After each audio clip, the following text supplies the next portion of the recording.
I had to catch a drink there.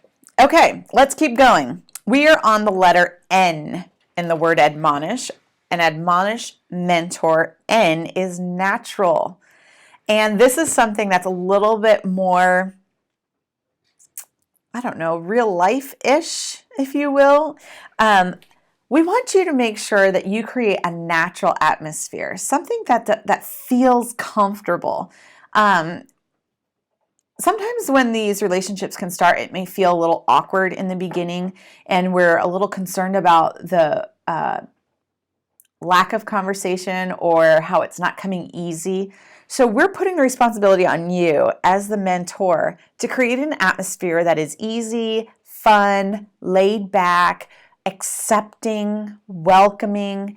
So I'm going to ask you to practically think through what that looks like for you. So for today, when I decided to record, I wanted my room to be welcoming. So I'm looking at all the things behind me. I spent, I don't know, maybe 2 hours this morning completely clearing off those shelves. Those were very practical shelves. I had a bunch of books on them, papers. I used this as my craft area, so I had a bunch of craft supplies. But I was thinking through and I'm like, that's not really going to look very nice to you ladies who have to stare at my face and this background for 2 hours. And so I cleaned everything off and I tried to do like some cute staging of different things. I actually had a lot of fun doing it and I like how it came out. But I bring that up because is your atmosphere welcoming? When you're going to be meeting with her over the internet and you have things going on in the background, I'm not saying stage your area by any means. I would not say to do that at all. But I do want to encourage you, like, are your dogs running around in the background and chasing and barking? Are your children watching a really loud football game in the back and chugging popcorn at each other? And so is the atmosphere that she's able to concentrate and feel like you are 100% invested, or maybe could you be a little distracted by what's going on? Another thing, like this is happening right now. I have a fly in here. It's driving me crazy. And it's creating an unnatural environment. It's not natural for a fly to be going all over the place. But your job is going to be to create a natural, welcoming atmosphere for her to be able to quickly get into the virtual meeting and feel a sense of, So maybe you do grab your favorite coffee mug and you're ready to chat with her when she gets on there. Maybe you do have a candle lit, or maybe you have soft music playing in the background. Maybe you've asked your kids to kind of go in another room to play, or maybe you go in your bedroom where it's going to be quiet and you know you're not going to be distracted. Think through now whatever the atmosphere is going to be in the background while you're having time with her.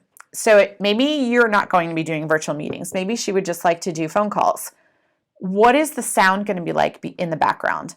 I'll give you an example. So if I were on a phone call with you and I were chatting with you right now, you might hear animals because I live on a farm and we have goats that run around, baby goats that are just loose on our property and they run around. I have dogs and they get in fights. And then I have a horse and he likes to make sure we all remember that he's out there too. So if I'm on the phone and I'm walking around outside, but yet she's hearing dogs barking and I'm snapping at them, hey, stop.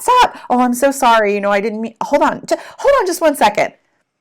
We want to create an atmosphere that is natural and easy for her to be able to use this time to vent, to share with you her needs, and to be heard. And so practically think through what that looks like for you. We're going to pause just for a moment because I need to give you your next word in your 14-word phrase. The next word is do. You're going to write that on the next line. The next word is do. Okay, so we just finished reviewing what the atmosphere looks like and making sure that it is natural. The other thing that we want you to consider is your attitude going into it. Now, we've referenced a few times before, we would really love for you to work on the attitude of humility. And that's going to be vital in order to have an open, trusting, comfortable relationship. It's going to be vital that that you're humble. But what we also want to make sure we create is an atmosphere that is a peer-to-peer, again, that shoulder-to-shoulder, not a I'm up here teaching you and you're down here and you're listening. And it doesn't even necessarily have to be about teaching. It could be the tone that we're taking.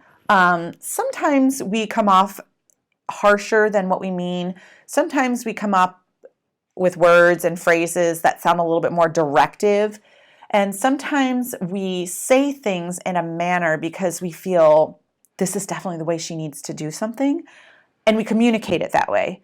But even if we believe God is leading us to say something, again, we need to make sure that we're saying it on a friend-to-friend tone instead of a teacher-student tone, if you will. Okay, so again, atmosphere needs to be natural. Practically, what does it look like, the atmosphere when she's communicating with you? And then also more relationally, what does it look like? How are you, what word choices are you having? What facial features do you have? Do you have eyes that go down and look mad? And when you're listening, you're like, okay, yeah, I understand. I've done it. I mean, you can see I can do it very easily. That is a struggle for me sometimes, is when I'm listening, I'm like, but somebody can read this as, ooh, she doesn't believe what I'm saying, or she doesn't think it's that big of a deal what I'm expressing. And we never want to do that. So check out your facial features. If you tend to be a more serious person, maybe work on, affirmation, happier eyes, or slant your mouth up a little bit. I know that sounds silly, but these are all things that make people feel welcome and comfortable to be able to invest in this relationship. So that's it for the letter N in admonish.